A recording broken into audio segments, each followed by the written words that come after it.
AP 10th class సంబంధించి SA1 question paper చూడండి.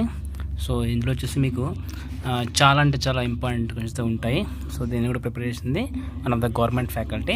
ఎందుకంటే మనకి సంవత్సరము ఫస్ట్ టైం సిలబస్ మనకు మారింది కాబట్టి దానికి సంబంధించి అయితే పేపరు ఒకసారి అయితే పేపర్ అయితే మీరు బాగా చూసుకోండి.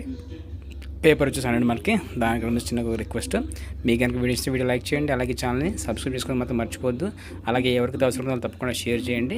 ఇక లేట్ చేయకుండా చూసాక ఫస్ట్ పార్ట్లో మీకు ఏంటంటే 32 మార్కులు అయితే ఉంటుంది. సో దీంట్లో మీకు ఒకటి పద్యం ఇచ్చి ప్రశ్నలకు జవాబు ఇవ్వమంటాడు, అది ఒకటి చూసుకోండి. పద్యం అయితే ఉంది. జనని జనకుడు సద్గురుడు, ఇక్కడ ఒక పద్యం అయితే ఉంది, అది చూసుకోండి. దాని కింద 4 ప్రశ్నలు అయితే ఉన్నాయి. సో అది చూసుకోండి. అండ్ దీంట్లో మీకు చాయిస్లో ఉంటుంది చూడండి. ఇక్కడ ఒక గద్యాన్ని ఇచ్చి గద్యం చదివిన తర్వాత దాని కింద మీకు 4 క్వశ్చన్స్ అయితే ఉంటాయి. వాటికి అయితే మీరు సమాధానం రాసి ఉంటుంది. ఒకసారి మీరు ఈ ప్రశ్నలు వర్క్ బుక్లు ఎక్కడున్నాయో ఒకసారి చెక్ చేసుకోండి. అలాగే రామాయణం నుండి ఇచ్చిన కింది వాక్యాలు ఏ కాండాలకు చెందినవో వాక్య రూపంలో రాయండి. ఇక్కడ 4 ఉన్నాయి చూడండి, అవి ఏ కాండానికి చెందినవో రాయండి. అలాగే కరపత్రం ఇచ్చారు, ఈ కరపత్రం కూడా చూడండి ఒకసారి.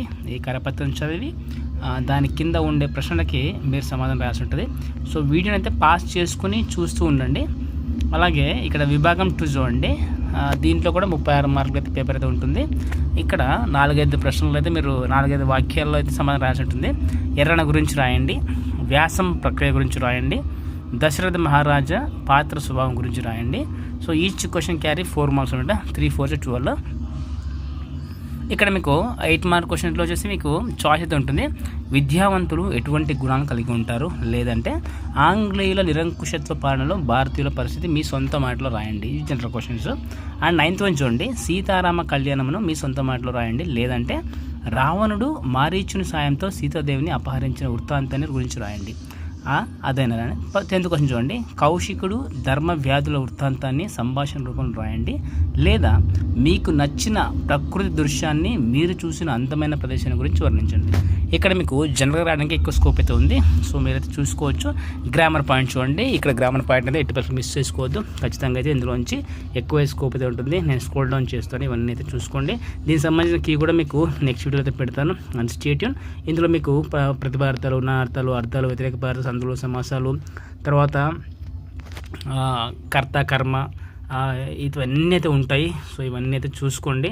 అలాగే వేరే సబ్జెక్టులు కూడా మీకు అయితే అప్లోడ్ చేయడం జరుగుతుంది. సో వాటి కోసం కూడా స్టే ట్యూన్. ఒకసారి అయితే ఎక్కువగా మీరు గ్రామర్ పాయింట్ మీద ఎక్కువ ఫోకస్ చేయండి. ఎందుకంటే కంటెంట్ని ఎవరైతే రాయగలుగుతారో, బట్ ఈ గ్రామర్ పాయింట్కి వచ్చేసరికి ఖచ్చితంగా అయితే మిస్ చేస్తారు. ఈచ్ వన్ క్యారీ 1 మార్క్ అనమాట. కాబట్టి 80% మిస్ చేసుకోవద్దు. అందులో టెక్స్ట్ బుక్ బ్యాక్ సైడ్ ఇచ్చిన గ్రామర్ పాయింట్ని ఎక్కువ రిపీట్గా రివైజ్ చేసుకోండి. ప్రతి మోడల్ పేపర్ని ప్రాక్టీస్ చేయండి. డెఫినెట్గా అయితే మీకు అందులోంచి రావడానికి అయితే స్కోప్ అయితే ఉంటుంది. And stay tune for more updates. And ఇలాంటి మరిన్ని అప్డేట్స్ కోసం మన ఛానల్ సబ్స్క్రైబ్ చేసుకోండి. And click on the bell icon for notification. Do like and comment, share someone who needs one. And thank you so much for watching the video.